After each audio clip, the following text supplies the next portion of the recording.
कि असदुद्दीन ओवैसी के हाथ और पैर काटकर हैदराबाद भिजा देंगे। अब आप बताइए कि हम पिछले 5 साल से आ रहे हैं, हमने कभी भी नफरत की गुफ्तगू नहीं की। आज भी हम आपसे कह रहे हैं कि वोट दो, और हम बदले की बात नहीं कर रहे। हम आवाम को जो धोखा हुआ, जो फरेब आवाम से हुआ कि जिसको आपने 35 साल कामयाब किया, वो आपके उम्मीदों पर नहीं उतरा, उसने आपके पीठ पर खंजर घोंपा। इसलिए हम आपसे कह रहे हैं कि जमहूरियत में सीमांचल के इंसाफ के लिए आपको अपनी पार्टी के उम्मीदवार को कामयाब करना है।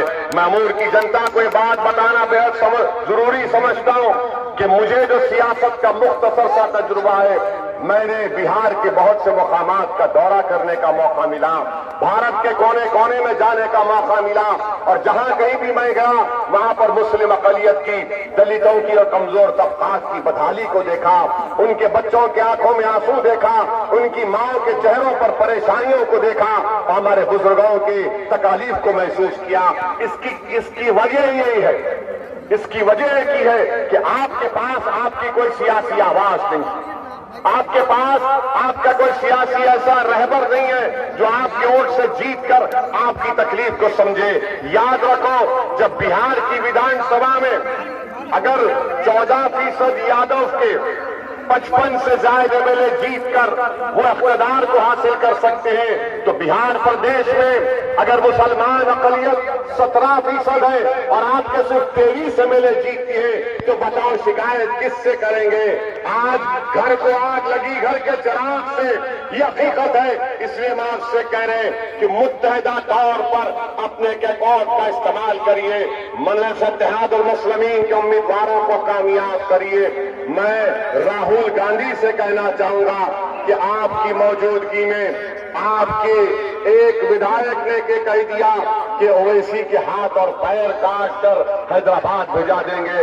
राहुल गांधी, याद रखो, तुम 50 साल के हो गए हो, मगर तुम्हारे जिस्म पर कभी पुलिस की लाठियां नहीं खाई, तुम्हारे जिस्म पर सर पर लाठियां नहीं पड़ी कि 18 टाके सर पर लगना पड़ा।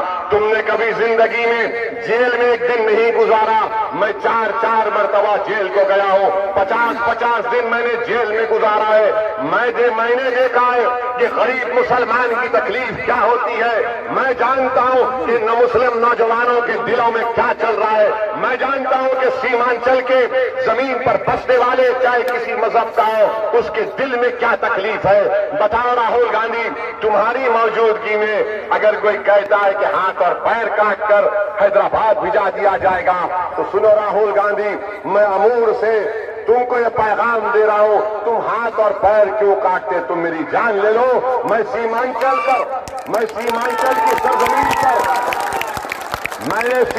की सरजमीन पर अपना पसीना टपकाया है।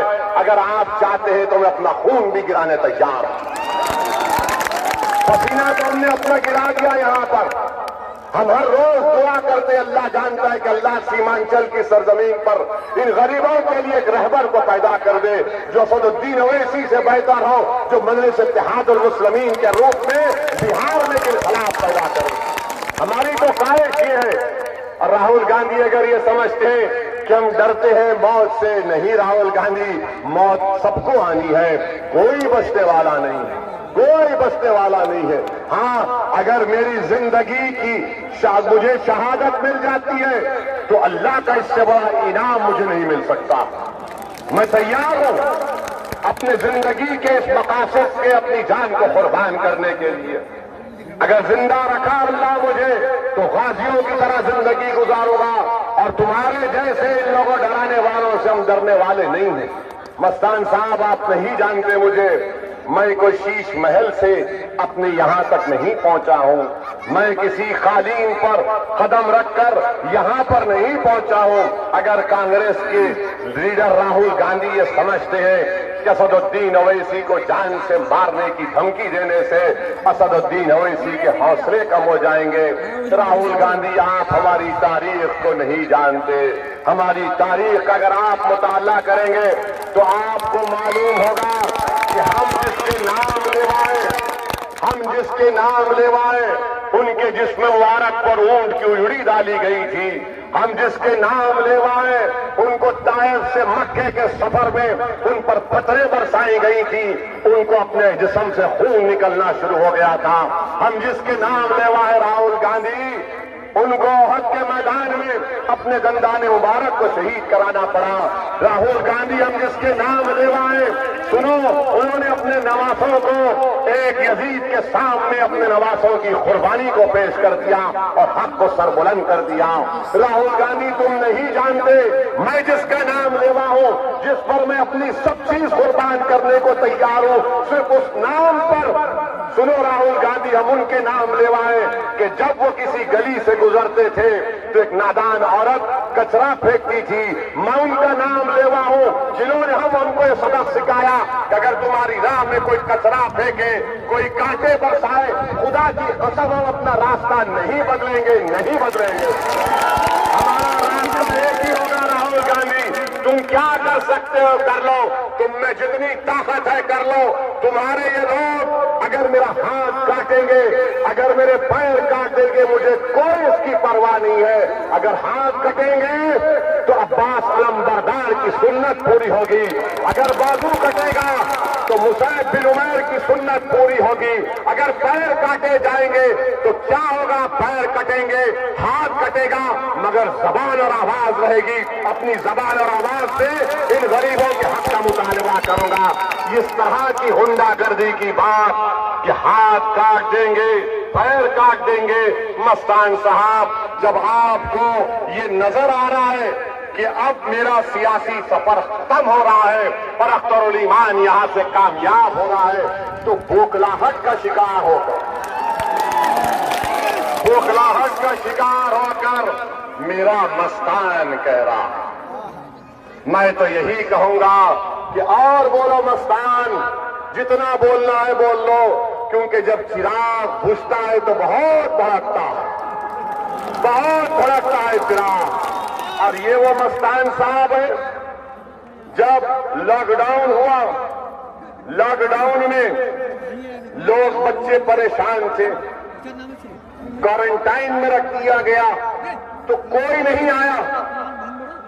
बच्चे पंजाब हरियाणा से किशनगंज के क्वारंटाइन में थे, कौन गया? अख्तरुल ईमान गया उन बच्चों से मुलाकात करने के लिए। वो क्या अख्तरुल ईमान का भाई था, कोई रिश्ता था? क्या अख्तरुल ईमान ने देखा कि कौन सुरजापुरी है, कौन कुलैया है, कौन पश्चिमा है, कौन शेरशाहबादी है? अख्तरुल ईमान ने कहा कि मुझे देखकर मुझे कमजोर नजर आ रहा है, उसको तकलीफ हो रही है। दौड़ते अख्तरुल ईमान गए वहां पर। ये मजारे हम करेंगे, ये काम हम करेंगे इंशाअल्लाह ताला। मेरे अजीज दोस्तों और बुजुर्गों, दूसरी तरफ जेडीयू के उम्मीदवार हैं। हम कल कोचा दामन में तकरीर कर रहे थे तो दोनों को क्या कहते, गोल्टू, हाँ गोल्टो, गलठो हो चुका है, यहां पर भी गलठो हुआ है।